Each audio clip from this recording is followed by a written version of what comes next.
بسم اللہ الرحمن الرحیم۔ حضور نبی کریم صلی اللہ علیہ وآلہ وسلم نے ریاست مدینہ کے قیام کے بعد مختلف حکمرانوں کے نام خطوط جاری کیے اور انہیں اسلام کی دعوت دی۔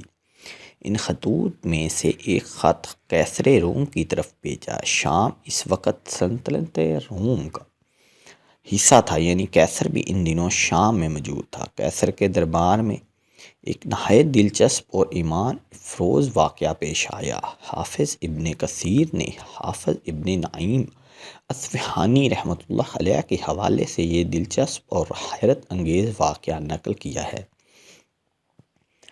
وہ لکھتے ہیں کہ جب حضور نبی اکرم صلی اللہ علیہ وآلہ وسلم نے وجہ قلبی رضی اللہ تعالیٰ عنہ کو شاہ روم ہرقل کی طرف اپنا سفیر بنا کر بھیجا تو اس موقع پر شاہ روم نے شام میں آئے ہوئے تاجر ابو سفیان اور ان کے ساتھیوں کو اپنے دربار میں طلب کر کے ان سے وہ سوالات کیے جو صحیح بخاری اور صحیح مسلم کی روایات میں موجود ہیں۔ ابو سفیان ابھی تک مسلمان نہیں ہوئے تھے، اسی لیے ان کی یہی کوشش رہی کہ وہ حضور صلی اللہ علیہ وآلہ وسلم کو ہرقل کی نگاہوں میں معوذ باللہ حقیر اور کمتر بنا کر پیش کریں، لیکن وہ کہتے ہیں کہ اللہ کی قسم میں اس بات سے صرف اس لیے باز رہا کہ میں یہ پسند نہیں کرتا تھا کہ ہرقل کے پاس کوئی جھوٹ بولوں اور وہ میرا جھوٹ پکڑ لے اور پھر میری کسی بھی بات کو سچا نہ مانے۔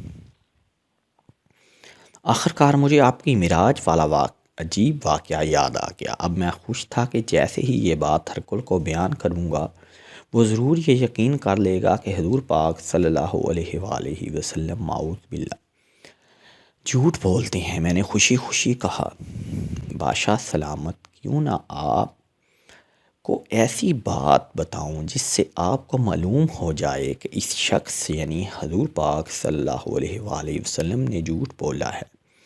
بادشاہ نے پوچھا، وہ کیا بات ہے؟ میں نے کہا، ان کا یہ دعویٰ ہے کہ وہ ہر رات ہمارے علاقے سرزمین حرم سے نکلے اور تمہاری اس مسجد اقصیٰ تک آ گئے اور اسی رات صبح ہونے سے پہلے یعنی بہت تھوڑے وقت میں ہمارے پاس یعنی مکہ مکرمہ میں واپس بھی پہنچ گئے۔ سبحان اللہ۔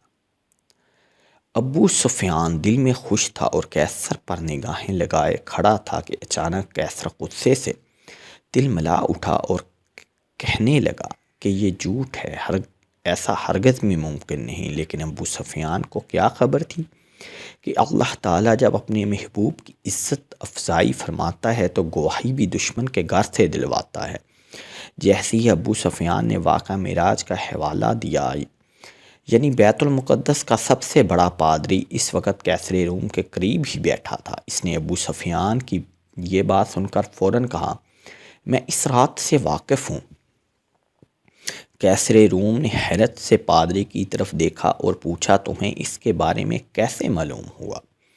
اس نے کہا، میری یہ عادت تھی کہ میں رات کو سونے سے پہلے مسجد اقصیٰ کے سارے دروازے بند کر کے سویا کرتا تھا۔ اس رات میں نے سارے دروازے بند کر دیے مگر ایک دروازہ مجھ سے بند نہ ہو سکا۔ میں نے اپنے کارندوں سے اور جو دیگر لوگ میرے پاس موجود تھے سب سے مجموعی طور پر مدد طلب کی، مگر ہم سب مل کر بھی اس دروازے کو ہلا بھی نہ سکے۔ ایسا لگتا تھا جیسے ہم کوئی پہاڑ اس کی جگہ سے سرکا رہے ہیں۔ میں نے ترکانوں کو بلایا، انہوں نے اس دروازے کا معائنہ کر کے بتایا کہ اس پر چوکھٹ اور عمارت کا بوجھ پڑ گیا ہے، ہم اسے صبح ہونے سے پہلے نہیں ہلا سکتے۔ ہم صبح دیکھیں گے کہ یہ بوجھ کہاں سے آن پڑا ہے۔ میں واپس آ گیا، دونوں دروازے کھلے ہی رہنے دیے۔ صبح ہوئی، میں ان دروازوں کے پاس گیا، کیا دیکھتا ہوں کہ مسجد کے ایک کونے میں پڑے ہوئے پتھر میں ایک سوراخ موجود ہے اور اس میں جانور کو باندھنے کا نشان بھی موجود ہے۔ میں نے اپنے ساتھیوں سے کہا، یقیناً رات کو یہ دروازہ کسی نبی ہی کے لیے کھلا رکھا گیا تھا اور انہوں نے ہماری اس مسجد میں نماز بھی پڑھی ہے۔ سبحان اللہ، سبحان اللہ، سبحان اللہ، سبحان اللہ۔